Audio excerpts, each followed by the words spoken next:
Hallo liebe Zuschauer, herzlich willkommen bei NIHRFF-TV. Heute bei uns zu Gast Ansgar Schäfer, Produzent für den Film Obscure Light, und Malgorzata Szylak, Kamerafrau für den Film Communion. Hello, it's very nice to have you here. Hello. Thank you for having us.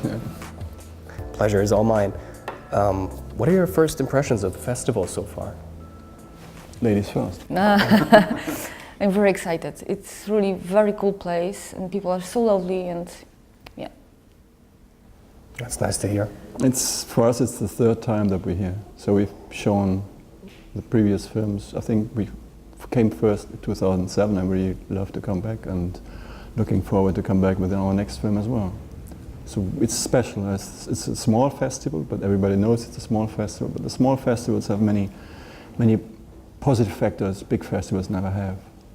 First of all, if you're in Berlin, you don't see anybody because it's just too big. There's too many people, too many places, too many films. You run from one place to the other, and here you go from, it's always walking distance. Yeah, it's even less than walking distance. This is why I think it's very important to have small festivals. Your films are both documentaries, but your approach and your work progress differs a lot. How important is the genre for your films in particular, and what's that work process like? The question is already starting with the genre documentary, because first of all you have to ask yourself, what is a documentary? And there's nobody actually gives you an exact definition of what a documentary is. There are so many definitions in the world that in the end the borders, especially nowadays, between fiction and documentaries are very fluent. You cannot say this is documentary, this is fiction. Even if you always have mise en scène. Whatever you do, there's mise en scène. Documentary, if you tell somebody, please come out of the house now because we're going to film you, there's already fiction. Because this guy would not come in this moment out of the house if there was no the camera and nobody would tell him to come out of the house. This is the limit or the border between fiction and documentary doesn't really exist. Totally agree. From my perspective, when you come with camera, with any tool to the situation, you will change situation straight away. So it will need time, but there is a difference, but it's really hard to define it clearly. So you would both agree that there is a disturbance of the natural order of things just by having a film team present and a camera present, so to say? Absolutely. Absolutely, because even the person who is in your film is not the same person after the film that it was before. Whatever you do, and if you have people in your documentary, they will not be the same people after when you finish the film and you show this film for the first time. They will be different. So there's a process of learning, of growing, of becoming slightly somebody else just because of the fact that you made the film. You always change something with the film. Well, both of your films deal with very personal matters. Anna Zameka holds you in very high esteem, especially because of your approach to the film, where you managed to create a very intimate and emotional family portrait. Mr. Schäfer, you on the other hand, I was wondering how that approach was to listen to these stories, these very personal stories that people had to tell, and their tragedies connected to that, and to really be confronted with that sort of personal situation. These personal situations were told because it was not me who did the film, but Susanna. What I want to say is people don't talk to everybody in the same way. And you need to have a special sensibility to make people talk. And I cannot do this. I cannot do it. I'm not the person to do this. But Susanna, she's got this special talent to do it. And people start telling us stories they would never have thought they would ever tell these stories to anybody. But what you need a lot of patience for the people. You need to have many hours to talk to these people. And only then, after several amount of time, they will actually start and tell things they would not tell you before. So it's a special gift, I would say, special talent, and it happens only to some people who can make other people talk. How long did that process take? The process, really like getting someone to talk and the production process as a whole. Our films are always very, take a lot of time. For the first one we showed here in 2007, Natureza Morta, Still Life, it took us 1 year just of editing, and it was 7 days a week, and sometimes it was more than 14 hours. We also had actually an editing session which was 43 hours because they had to take the plane to France and they had to show something. 43 hours just editing without sleeping. So our films are especially films of montage, and the things or the image we film has little to do with what we show afterwards in the finished film. So there's definitely a transformation that takes place over all this time and all the difficult processes that are involved. How important is people coming together, like such as the Human Rights Festival, for example, but religion itself does play a significant role in your film, for example. What did you say that is? And what was it like to work so closely with this family or their very special construct of a family? I think the core of the film, the main theme of the film was a situation of this girl, of Ola, and just for us to tell the story about the girl, about a kid who is in the position she shouldn't be, and that was our goal, and that was our reason to make this film. And I understand it was very loosely based on the childhood of Anna Zameka, and I was wondering, that has a very personal content that's really connected with this story. And what was it like to approach the film in that way, knowing that going in? And also, of course, this was, I believe, a very special collaboration process between you and the director. How was that like? For me, it was the reason to make it, because I believe the director understands fully what she's talking about. It was not a story about a poor family, about, I don't know, exotic or attractive to the audience situation, but she was very deeply engaged to this subject. And during the process, I discovered I'm really not that far from this situation as well, in my past, in my childhood. And so we were very focused on this child perspective. So we discovered through all this process our own history and our own connection to this. So maybe that was the part of our success, because we are not judgmental, we were not someone outside, we were just really understand the situation. And Ola, our protagonist, she felt like compassion. And it was not it wasn't compassion like from someone who is just understand and feel pity about something, or we were just fully understand her. Which means there's a sort of identification.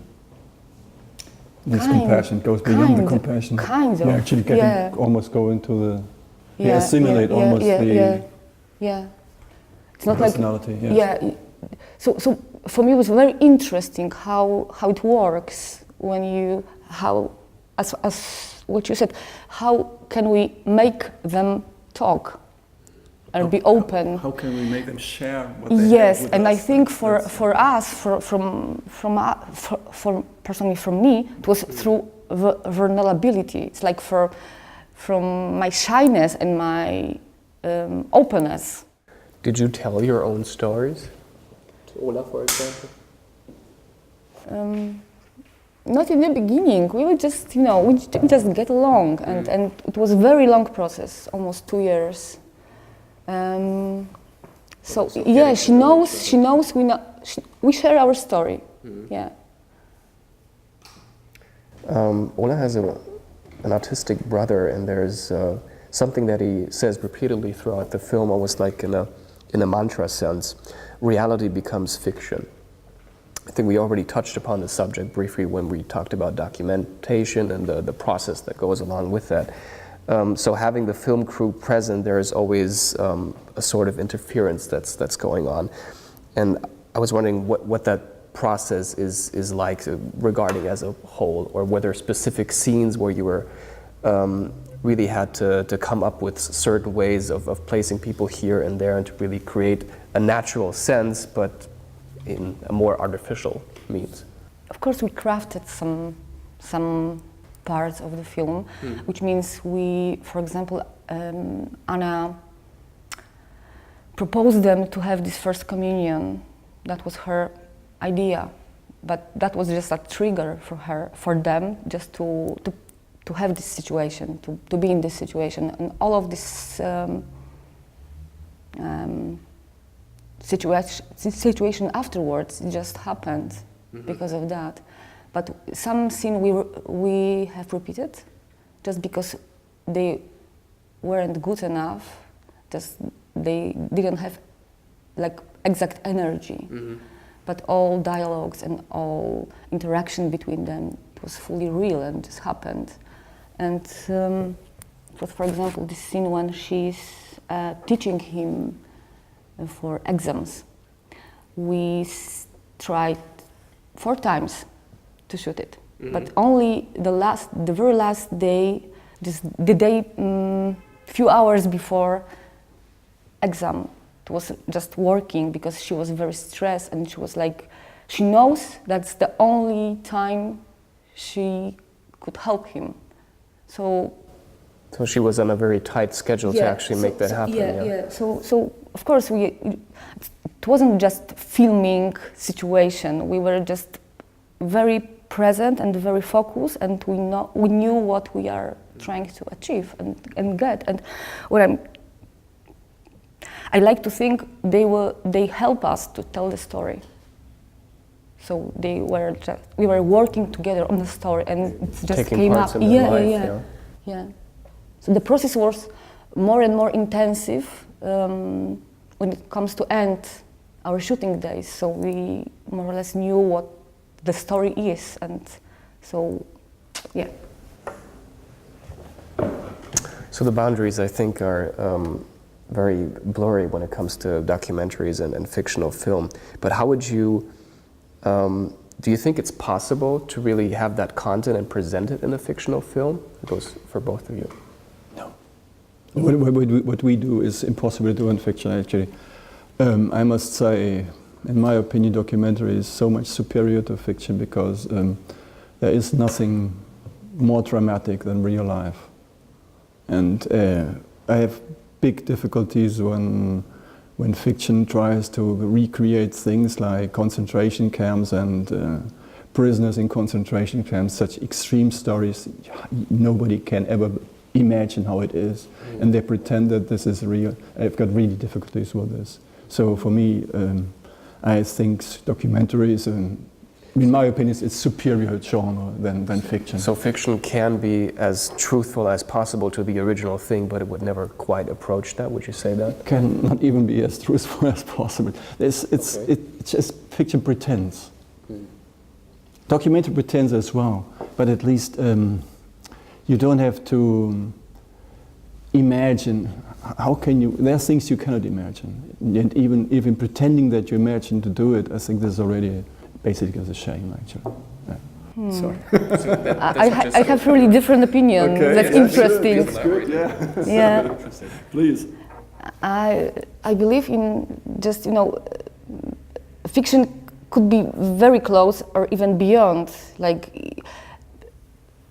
Because I don't know, it's just another way to express truth, maybe through more symbolic ways, but I truly believe sometimes fiction is even more real than documentary, in some sense. And you don't need to be in exact place just to feel fear, for example. You don't need to create concentration camp to feel as if you are in concentration camp. For example, just one example just came in my mind. I don't know if you know Son of Saul, Hungarian amazing film. It's like fully fiction, and everything is fully crafted, and the camera is just through movement. You can feel so much I don't know, it's just like possession, and I feel like art, any type of art, could be a platform for truth, like, I don't know, to express, and you never know how it works,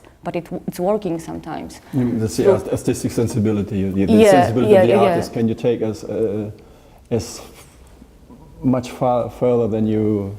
Yes, I think so. That's closer to the reality. That's okay. This is an okay. Yeah, I accept this point. Yeah, I see what you mean. Yeah.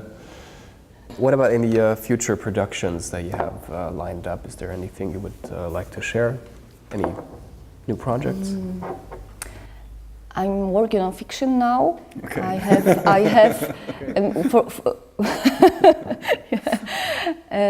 I'm doing both. So I have some projects, but like the most exciting is now it's a fiction, and we will try to work with non-professional actors with no script. So maybe it's just, as you said, we're trying to achieve something real, and I totally agree. Like to work on documentary, like for me, my roots are in documentary, so I'm trying to use this sense of truth and sense of false to fiction, in fiction. To have these characteristics specific to the genre transfer over to fictional film. Yes, for me also the most interesting thing is to combine all, like to work on something not that strict, not that, you know. So it will be fiction maybe with some part, documentary part, and some video art part, I don't know. I can't wait. Yeah, we have again we're doing again documentaries. We actually almost only doing documentaries, and this documentary will be very how can I say, it's based on an album of photographies. This album belongs to one family, and the point is actually, it's again about political prisoners. So they were all communists, and they were how they were actually seen, or they were treated by the dictatorship in Portugal, which ended in 1974. This dictatorship treated the communists as the big enemies, and they were actually persecuted. And this family is, I suppose, one of the few families of the Portuguese, of the members of the Portuguese Communist Party that has actually a family album. The point is, you could not have photographs, because once the political police got hold of these photographs, they could identify anybody and could actually catch anybody. Mm-hmm. And they do have a family album. And this family album is actually the starting point from our film. And what is very interesting is the whole album is actually an inscenation of life that does not exist. You have an entire album of photographs. You think, okay, this is the whole life of these people is documented in these photographs. The point is only that these photographs, when you start analyzing them, they don't document anything, because what they document is actually absence, the absence of family. Mm-hmm. This is very strange, but for example, you have the family it was like this, that once the children got into the school age, once they were 6 years old, they had to be sent away. Because the parents lived in underground. Mm-hmm. They were actually living in a world underground. They could not have any documentation. They could not have children that were going to school that could actually talk, who is my father, so not to give away the information where the parents are. So they actually got separated from their children. Some were sent to Russia. Some were actually, they grew up with their grandparents, others grew up with friends. So they were separated from their parents. And there's one photograph which is very interesting, because it's a photograph taken at Christmas. Mm-hmm. And so there's the parents, and there's the oldest daughter as well, and another daughter who actually already finished school, that they could go back to the parents. And there were two photographs. But you can only say it's a very big photo. And there was two little photographs of these missing elements of the family. So we're actually looking at we're looking for these symptoms in these images of this album, and to try to tell the story about this by looking for these little things. So by nature of producing these photos, they are always incomplete. Yes, they have every photograph has a story. There's always a story of a photograph. There's something behind that, and you try to reveal this story behind the photograph. And so it's very simplistic in the end, because you don't have big scenery, you don't have any, you don't need big equipment, nothing. But it's impactful nonetheless. Yes, we try to make it as impactful as possible with this. Yeah. Super interesting. Very much so. It's a different scale. Yeah. Thank you so much for your time. This was incredible. This was really interesting. Thanks for being here. Meine Damen und Herren, wir sind am Ende der Sendung angekommen. Ich möchte mich bei Ihnen verabschieden. Bleiben Sie bei uns, es gibt noch mehr. Vielen Dank, auf Wiedersehen.